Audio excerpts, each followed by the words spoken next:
ఎడారిలో సెలయేర్లు. ఏప్రిల్ 21వ తేదీ కొరకు వ్రాయబడిన ఈ భాగాన్ని మీకు చదివి వినిపిస్తున్నది సహోదరుడు పాల్ సుందరం. అబ్రహాము దేవుని మహిమపరచి ఆయన వాగ్దానము చేసిన దానిని నెరవేర్చుటకు సమర్థుడని రూఢిగా విశ్వసించి విశ్వాసము వలన బలము నొందెను. రోమీయులకు వ్రాసిన లేఖ 4వ అధ్యాయము 21వ వచనము. అబ్రహాము తన శరీరం వంక చూసుకుంటే అతనికి స్పష్టంగా తెలిసిపోయేది అది మృతతుల్యమని. అయినా అతడు నిరుత్సాహపడలేదు. ఎందుకంటే అతడు తన వంక చూసుకోవడం లేదు, సర్వశక్తుడైన దేవుని వైపు చూస్తున్నాడు. వాగ్దానాన్ని పట్టుకొని తొట్రుపడలేదు. జలపాతంలా మీదకి ఉరుకుతున్న ఆశీర్వాదాల క్రింద నిటారుగా స్థిరంగా నిలబడ్డాడు. నీరసం అయిపోలేదు గాని ఉన్న కొద్దీ విశ్వాసంలో బలం పొందాడు.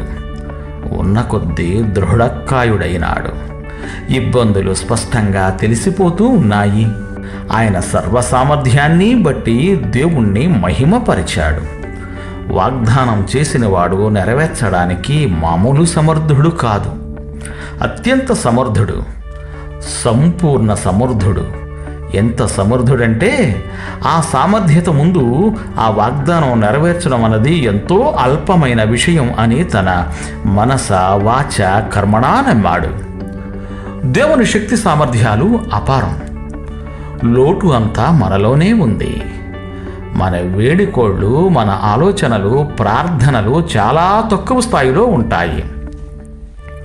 మనం ఆశించేది చాలా అల్పమైన వాటిని. ఆయన మనలను శ్రేష్టమైన సంగతులను గురించి ఆలోచించమని అంటున్నాడు. మనల్ని గొప్ప గొప్ప విషయాలు అందుకోవడానికి అర్హుల్నిగా చెయ్యాలని చూస్తున్నాడు. ఆయన్ని అపహాస్యం పాలు చేయవచ్చా? మన పరమదాత అయిన దేవుని దగ్గర మనం ఇంతవరకే అడగాలని గాని, ఇంతవరకే దొరుకుతుందని గాని హద్దులు అంటూ లేవు.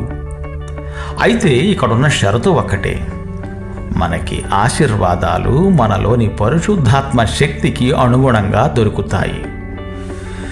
దీవెనల ఖజానాపైకి దేవుని దివ్య వాగ్దానాల నిచ్చెన మీదుగా ఎక్కిపోండి. తాళం చెవిని ఉపయోగించినట్టుగా వాగ్దానాన్ని ఉపయోగించి దేవుని కృప, అభిమానం అనే సంపదలని చేజిక్కించుకోండి. దేవుడు మిమ్ము దీవించుగాక. ఆమెన్. ఆమెన్.